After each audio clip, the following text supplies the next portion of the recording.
بسم اللہ الرحمن الرحیم۔ عشق امام حسین علیہ السلام۔ امام حسین جب خاندان کے ساتھ مدینے سے نکلے، مدینے سے باہر مضافات میں باغات اور کھیت تھے۔ وہاں پر ایک شخص کی سید الشہداء سے ملاقات ہوئی جس کا نام تھا عبداللہ ابن متی۔ یہ مدینے میں بڑی مشہور شخصیت تھی اور بڑا تاریخی کردار ہے، اور بعد میں یہ امیر مختار سے بھی جا ملا، پھر مختار کے مخالف بھی ہوا اور امیر مختار کو شہید کرنے والوں میں بھی یہ شامل تھا۔ پھر عبداللہ ابن زبیر سے ملا اور آخر میں مکے میں قتل بھی ہو گیا۔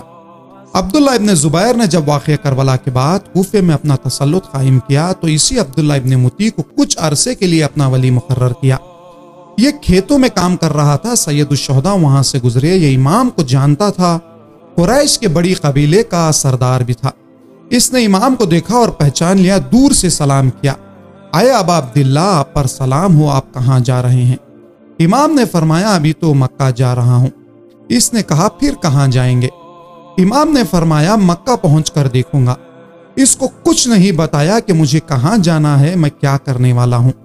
جب امام اس کے قریب سے جانے لگے تو کہنے لگا کہ آپ فرزند رسول ہیں، نواسۂ رسول ہیں اور باعظمت شخصیت ہیں۔ میں نے یہ کنواں کھودا ہے کھیتوں کو اور باغ کو پانی دینے کے لیے۔ اس میں پانی کم ہے اور کھارا بھی ہے، اتنا پانی کافی نہیں ہے، آپ دعا کریں کہ اللہ اس میں برکت دے دے۔ سید الشہداء نے کہا ٹھیک ہے، تم پانی لے کر آؤ۔ وہ پانی لے کر آیا۔ امام نے ایک گھونٹ لیا، منہ میں رکھ کر اسے دوبارہ کنویں کے اندر پھینک دیا۔ اس کے کنویں میں جانا تھا، کنواں چشمے کی طرح ابلنے لگا اور پانی بھی اس کا میٹھا ہو گیا۔ اور امام نے فرمایا یہ لے تیرا کنواں، اس کا سر چشمہ، کھیت، اور تو اسی مقام پر رہے۔ امام خدا حافظی کہہ کر چلنے لگے۔ اب وہ شخص بھی تھا جو امام کو سلام بھی کیا، امام سے برکت بھی لے لی، اس کے کنویں میں، کھیت میں، باغ میں بھی برکت آ گئی۔ بعد میں یہ شخص بہت بڑا زمیندار بنا۔ آج بھی ابن متی کے نام پر جگہ ہے جو قائم اور آباد ہے۔ وہ کنواں جو عبداللہ ابن متی نے بنایا تھا، امام حسین کی برکت سے ایک کنواں کئی کنویں میں بدل گیا اور اس کے ڈھیر سارا فائدہ ہوا، بڑا امیر بن گیا۔ سید الشہداء نے اس کو برکت تو دے دی، لیکن اس کے وجود میں کوئی ایسی چیز نہیں تھی کہ عشق امام حسین اس کو کھینچ لیتا۔ اس کے برعکس زہیر ابن قین شہدائے کربلا میں ہیں، یہ امام حسین علیہ السلام کو ماننے والا نہیں تھا، جبکہ بہت شدید اہل بیت کے بارے میں مکہ، مدینہ اور اطراف کے علاقوں میں پروپیگنڈا ہوا تھا اور بہت سارے لوگ اس پروپیگنڈے کا شکار ہوئے۔ وہ پروپیگنڈا یہ تھا کہ خلیفہ سوم کو امیر المومنین علی بن ابی طالب علیہ السلام کے حامیوں نے مارا ہے اور امیر المومنین نے ان کو پناہ دی ہے۔ یہ پروپیگنڈا تھا جو شام سے ہوا۔ اس کی وجہ سے حجاز کے اور مکے کے اور مدینے اور طائف کے رہنے والے لوگ ہمیشہ اہل بیت سے دور ہی رہے۔ ان میں سے ایک زہیر ابن قین بھی تھے جو اپنے قبیلے کے بڑے سردار تھے، لیکن اس پروپیگنڈے کا شکار ہوئے۔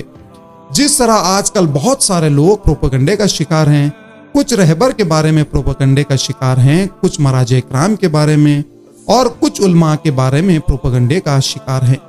لیکن جن کی فطرت عام ہو اور جن کے اندر کشش موجود ہو، جیسے حر کی ذات میں تھی کہ عاشور تک عمر سعد کے ساتھ رہا، لیکن چونکہ کشش بھی تھی، اس کی فطرت پاک تھی، اس لیے آخر میں بدل گیا اور وہاں سے نکل کر زہیر ابن قین اسی پروپیگنڈے کی وجہ سے امام کے قریب نہیں آنا چاہ رہے تھے۔ لیکن آخر کار امام نے طلب کیا اور طلب کر کے چند سیکنڈ گفتگو کی، جس کی زہیر کی دنیا بدل گئی اور زہیر نے دنیا، مال، قبیلہ اور اپنی زوجہ کو بھی چھوڑ دیا۔